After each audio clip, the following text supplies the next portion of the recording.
Hello, guys.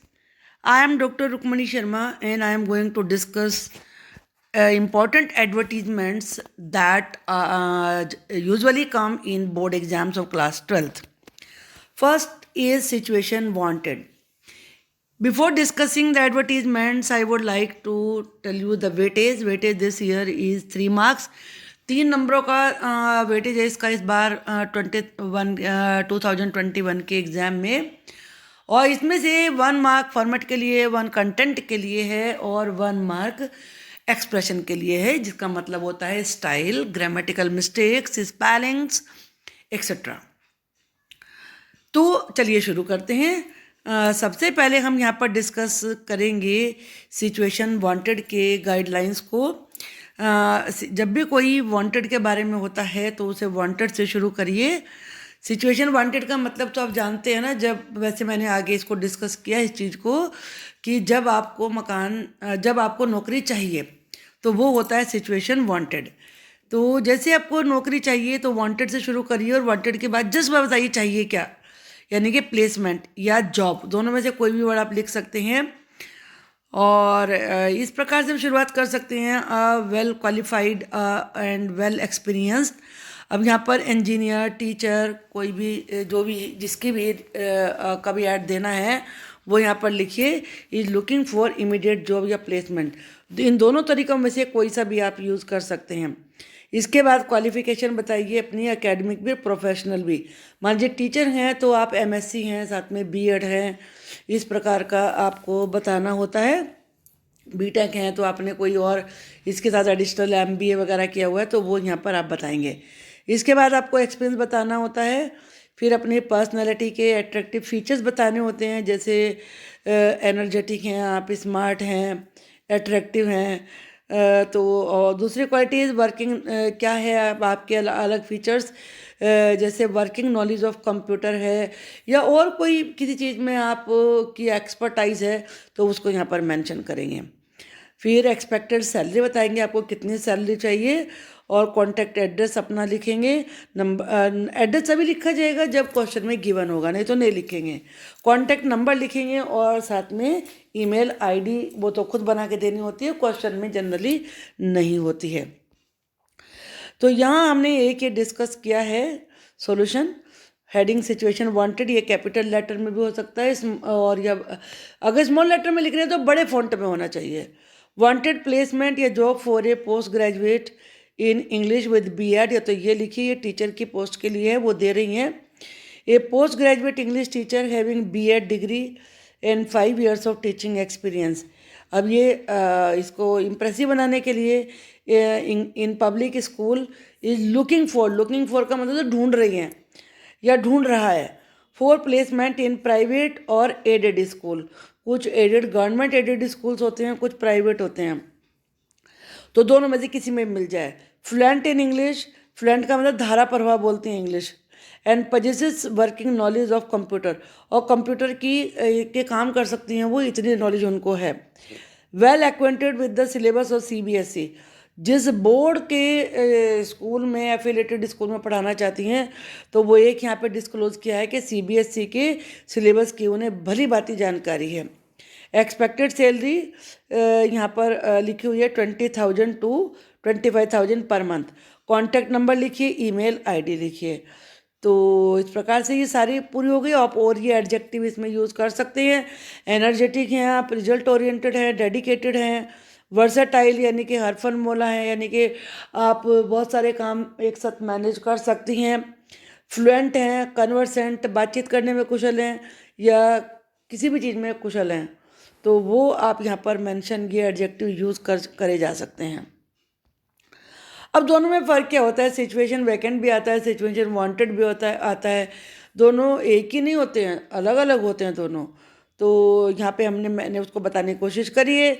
Situation vacant का मतलब होता है जिसके पास देने के लिए नौकरी है, वह लोगों को आमंत्रित कर रहा है जॉब के लिए। जैसे आपकी कोई कंपनी है, आपका कोई स्कूल है, आपकी कोई फैक्ट्री है, तो उसके लिए आपको चाहिए, कोई होटल है आपका, तो आप ऐड दे रहे हैं कि भैया हमारे यहाँ जगह खाली है, आप अप्लाई करिए। सिचुएशन वांटेड का मतलब होता है जिसे नौकरी चाहिए वैट देता है, यानी कि आपको कोई नौकरी नहीं है आपकी, तो आप ऐड दे रहे हैं कि मुझे ये एक्सपीरियंस है, मैं इतना पढ़ा लिखा हूँ, तो आप ऐड देते हैं अखबार में, तो वो होता है सिचुएशन वांटेड। अब बिगिनिंग में देखो ज़्यादातर बीच में एक ही जैसा रहता है, लेकिन थोड़ा जो फ़र्क है वो मैंने यहाँ बताया है। बिगिनिंग में क्या फ़र्क होता है, सिचुएशन वैकेंट में आप वांटेड के बाद सीधे पोस्ट बताते हैं, वांटेड इंजीनियर फॉर कंपनी या wanted teacher for school. Situation wanted में वांटेड के बाद जॉब आएगा, वांटेड जॉब या वांटेड प्लेसमेंट फॉर टीचर या इंजीनियर। बीच में ये चीज़ें सेम होती हैं, जेंडर कौन से चाहिए, मतलब मेल है फीमेल है, एज कितनी की कितनी है, बस इतना फ़र्क होता है। सिचुएशन वैकेंट में आप बताएंगे कि आपकी एज मतलब जो कैंडिडेट है वो 25 से 28 ईयर्स की एज का होना चाहिए, लेकिन जब आप अपना ऐड दे रहे हैं तो आपकी एज तो एक ही है ना, तो उसमें एक ही लिखी जाएगी, एज 26 ईयर्स या 28 ईयर्स। आप उसमें बिटवीन नहीं लिखेंगे कि यहाँ से यहाँ तक है मेरी एज। एक्सपीरियंस भी इसमें आप बताएंगे, एक एग्जैक्ट बताएंगे कि 2 ईयर्स एक्सपीरियंस है या 5 ईयर्स एक्सपीरियंस है, लेकिन जो सिचुएशन वैकेंट होगा उसमें आप लिखेंगे 2 to 5 ईयर्स के, 2 से 5 साल के बीच के सब अप्लाई कर सकते हैं। ये थोड़ा सा कॉमन सेंस की बात है और कुछ नहीं है, इसको बस ध्यान से समझ लीजिए आप। जो सिचुएशन वांटेड होता है उसमें सैलरी एक्सपेक्टेड, कि भाई इतनी सैलरी की मुझे उम्मीद है कि मिल जाएगी। सैलरी ऑफर्ड, सिचुएशन वैकेंट में ये लिखा जाएगा कि हम इतनी सैलरी देंगे। तो ये बेसिक डिफरेंस है, अदरवाइज तो दोनों में मोर और लेस काफ़ी सारी चीज़ें सेम रहती है। अब यहाँ पे मैंने एक सिचुएशन वैकेंट का भी एग्जांपल यहाँ पे दिया है। रिक्वायर्ड से शुरू करिए, कौन है रिक्वायर्ड। रिक्वायर्ड और वांटेड का मतलब सेम होता है। Required a female receptionist for a reputed hotel, बताना पड़ेगा किसके लिए चाहिए। रिसेप्शनिस्ट स्कूल में भी होते हैं, होटल में भी होते हैं, कंपनी में भी होते हैं, तो जिसके लिए चाहिए वो यहाँ पर लिखिए। Qualification graduation in any stream, किसी भी स्ट्रीम में, बीकॉम हो, बीएससी हो, कोई भी स्ट्रीम का पढ़ा लिखा रिसेप्शनिस्ट बन सकता है। Age 20 to 25 years, experience 1 to 2 years, good command over English language is a must. आप जानते हो कि रिसेप्शनिस्ट के लिए इंग्लिश लैंग्वेज आना ज़रूरी होता है, तो वो आपको लिखना है यहाँ पर। Preference for convent educated candidate, क्योंकि जो कॉन्वेंट में पढ़े हुए होते हैं ज़्यादातर उनकी जो इंग्लिश होती है वो ज़्यादा अच्छी होती है। हैविंग प्लीजिंग मैनर्स, अब जैसे ये हर एक में नहीं लिखा जा सकता। अब अगर मान लीजिए कोई इंजीनियर है तो ये लिखने की जरूरत क्या है कि प्लीजिंग मैनर्स हो, लेकिन रिसेप्शनिस्ट का अच्छा हंसमुख होना बहुत ज़रूरी है। An attractive personality, good salary offered, good की जगह अट्रैक्टिव भी लिख सकते हैं हम। Interested candidates should send their resume, resume की जगह CV, बायोडाटा, कोई भी वर्ड आप इसमें से लिख सकते हैं, एट ईमेल आईडी, और ईमेल आईडी फिर आप लिखिए विद इन 7 डेज, 7 डेज के बीच में उसको भेजना है। अब यहाँ पर ये भी शुरुआत की जा सकती है, एप्लीकेशंस आर इनवाइटेड फ्रॉम, किससे, इंजीनियर से, या एनर्जेटिक, या well qualified and well experienced engineers, ऐसे भी लिखा जा सकता है, आगे का सेम रहेगा। अब ये फॉर सेल ऑफ प्रॉपर्टी हमने यहाँ पर डिस्कस किए हैं। फॉर सेल, हेडिंग तो फॉर सेल ही लिखा जाएगा, टाइटल ये प्रॉपर, क्योंकि फॉर सेल कार की भी हो सकती है और किसी और टीवी की भी हो सकती है, मोबाइल की भी हो सकती है, तो यहाँ पे प्रॉपर्टी का इसलिए मैंने लिखा है। आपको एग्जाम में प्रॉपर्टी वर्ड लिखने की जरूरत नहीं है। अब यहाँ पे जब भी फॉर सेल का हो तो अवेलेबल से शुरू करिए। Available for cell A newly constructed house या इंडिपेंडेंट हाउस, कभी कभी क्वेश्चन में लिखा हुआ होता है, तो जो क्वेश्चन में लिखा है उसी को आप यूज़ करिए, और नहीं अगर नहीं दिया है तो फिर आप कोई भी यूज़ कर सकते हैं। इन राजेंद्र नगर न्यू दिल्ली, ये लोकेशन भी क्वेश्चन में है तो वो करिए, नहीं तो अपने आप बना के लिख सकते हैं। अब बाद में उसके बाद एकोमोडेशन बताइए कि क्या क्या है, कितने कमरे हैं, कितने टॉयलेट्स हैं, किचन है, क्या क्या है उसमें। 2 spacious well ventilated bedroom, spacious का मतलब बड़े बड़े हैं, वेल वेंटिलेटेड वेंटिलेशन अच्छा है उसमें।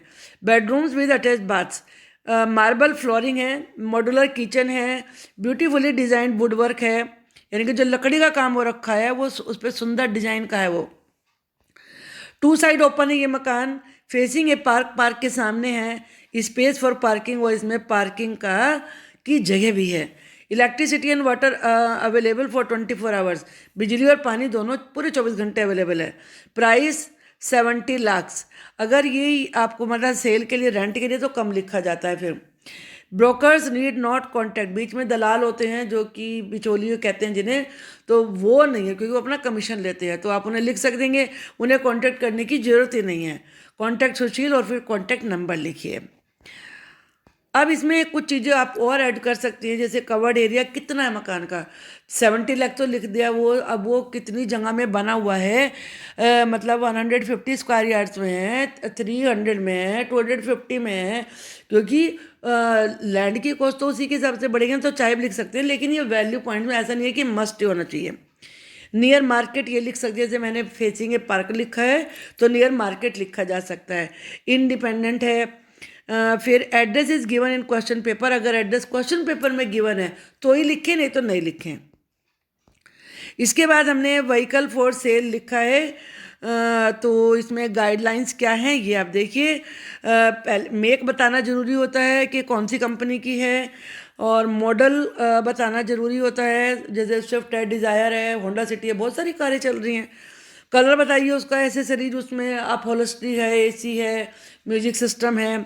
ईयर ऑफ मैन्युफैक्चर लिखिए, माइलेज लिखिए, और जैसे एसी या स्टीरियो फिटेड, और न्यू अपहोल्स्ट्री, अपहोल्स्ट्री का मतलब होता है जो सीट के कवर होते हैं उनको कहते हैं।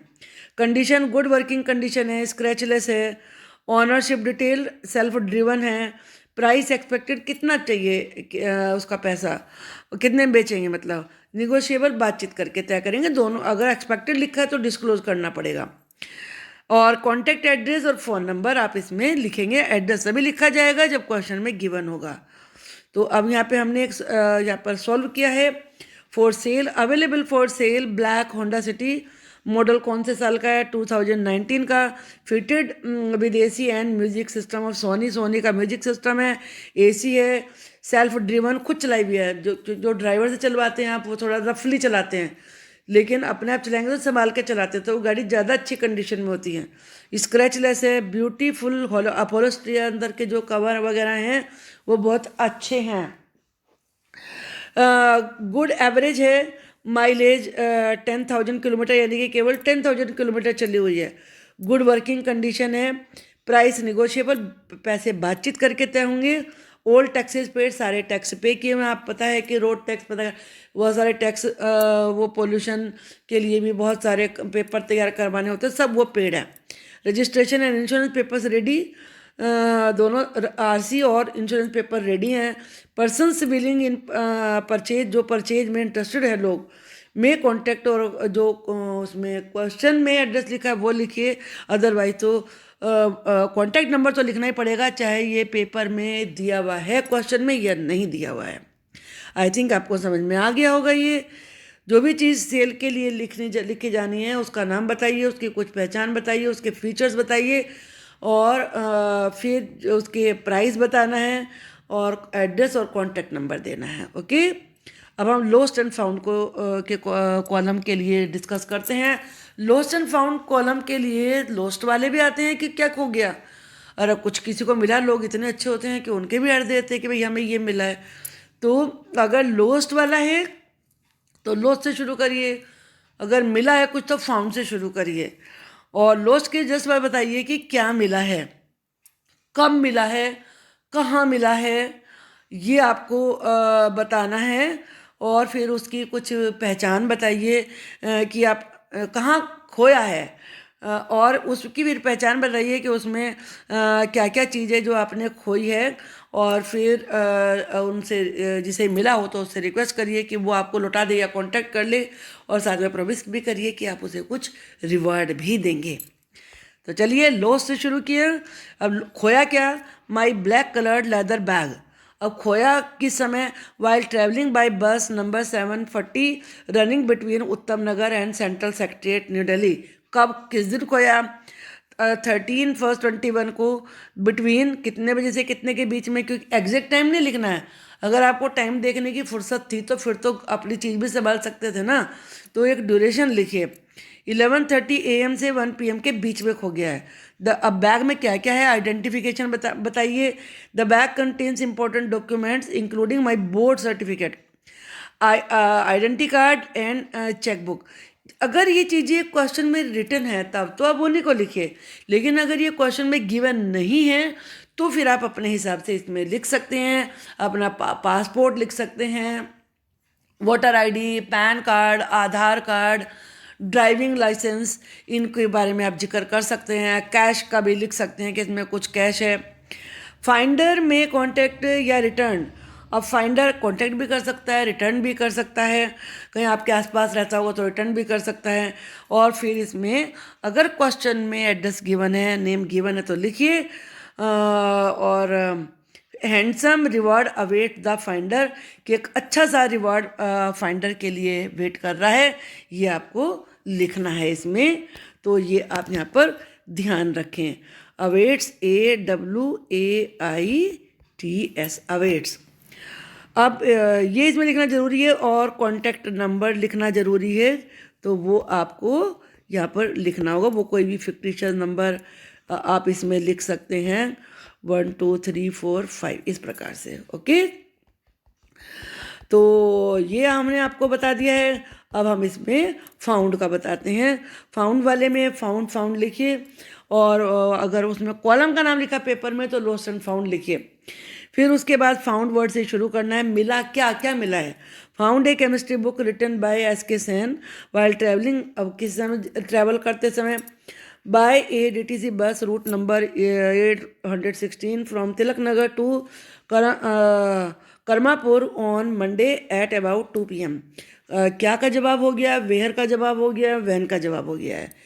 अब आइडेंटिफिकेशन मार्क आपको नहीं बताने हैं, आपको तो कुछ केवल बताने हैं, जो लेने आएगा वो बताएगा।